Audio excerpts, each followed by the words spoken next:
Levy and collection of tax.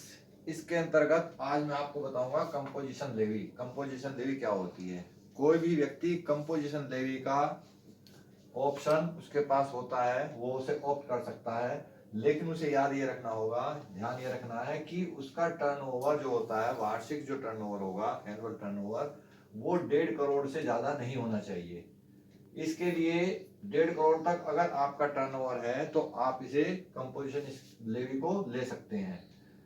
कुछ राज्य ऐसे हैं जिनके लिए यह सीमा 75 लाख है, यानी कि 75 लाख है। वो कौन कौन से राज्य हैं? त्रिपुरा, मेघालय, अरुणाचल प्रदेश, नागालैंड, मणिपुर, मिजोरम, सिक्किम और उत्तराखंड। इनके लिए ये सीमा 1.5 करोड़ नहीं बल्कि 75 लाख है।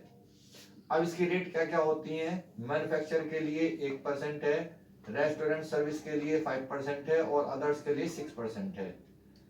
सरकार को कर से छूट प्रदान करने की शक्ति भी प्राप्त है। सरकार चाहे तो अपनी कंडीशन के अकॉर्डिंग, जो कंडीशन होती हैं, शर्तें पूरी होने पर सरकार क्या कर सकती है? छूट प्रदान कर सकती है। अब मैं आपको इसका एक क्वेश्चन बताता हूं। क्वेश्चन पढ़ रहा हूं मैं। Mr Manohar Lal and Sons is a retail trader.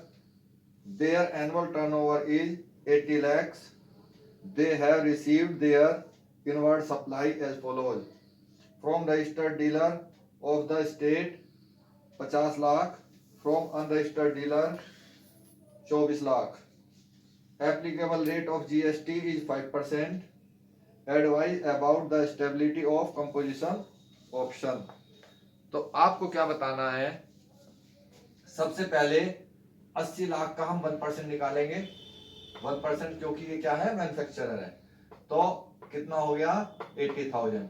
अब ये 80,000 इसके कंपोजिशन लेवी के अकॉर्डिंग 80,000 टैक्स पे करने के लिए दायी है। लेकिन अगर विकल्प नहीं अपनाता है, मान लो कंपोजिशन लेवी नहीं लेता है, तो फिर ये अपने जो रजिस्टर्ड इसके डीलर्स हैं उनके क्रय पर, यानी उनसे जो परचेज की है उस पर वो 5% क्या करेगा? टैक्स पे करेगा। बस उस पर क्या होगा? इसको इनपुट टैक्स क्रेडिट भी मिल जाएगा। अगर ये कंपोजिशन लेवी नहीं लेता है तो इसको क्या करना पड़ेगा? इसको जो रजिस्टर्ड पर्सन है उनसे जो इन्हें परचेज किया है उस पर इसे टैक्स पे करना पड़ेगा, लेकिन उसमें इसको इनपुट टैक्स क्रेडिट मिल जाएगा। यहाँ पर इसको इनपुट टैक्स क्रेडिट नहीं मिलेगा। अब मैं आपको एक जनरल एंट्री वाला क्वेश्चन कराता हूं। ये क्वेश्चन है, Dinesh is a registered trader in the state of Bihar. He purchase of goods worth 2 lakh in the state and the sold goods within the state for 5 lakh. He spent 50,000 on packing. He bought furniture worth 60,000 for his office from Krishna Furniture Mart.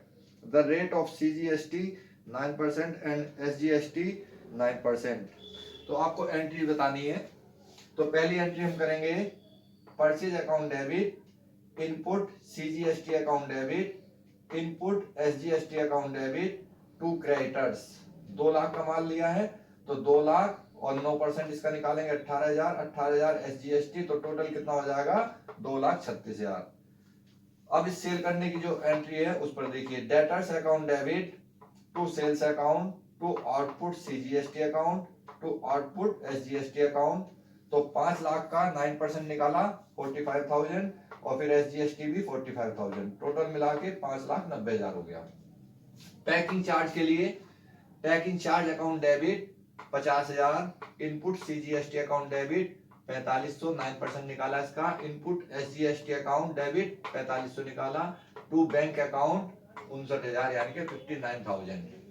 Furniture के लिए, furniture account debit 60,000, input CGST account debit 5400, इसका 9% निकाला, input SGST account debit 5400 निकाला, to Krishna furniture mart account 70,800 इनका total है। अब हम इसको एडजस्ट कर रहे हैं, तो आउटपुट CGST 45,000, आउटपुट SGST 45,000 जो कि हमने यहां से लिया है। इस वाले में जो आपने किया था आउटपुट CGST SGST, ये दोनों आपने लिख दिए। टू इनपुट CGST 27,900 सबका टोटल है, टू इनपुट SGST 27,900 ये भी सबका टोटल है, और बैलेंस जो बचेगा उसको to electronic cash ledger account के नाम से दिखाया जाएगा। यदि ये वीडियो आपको अच्छी लगे तो आप इसे शेयर करें, लाइक करें, सब्सक्राइब करें। Thank you.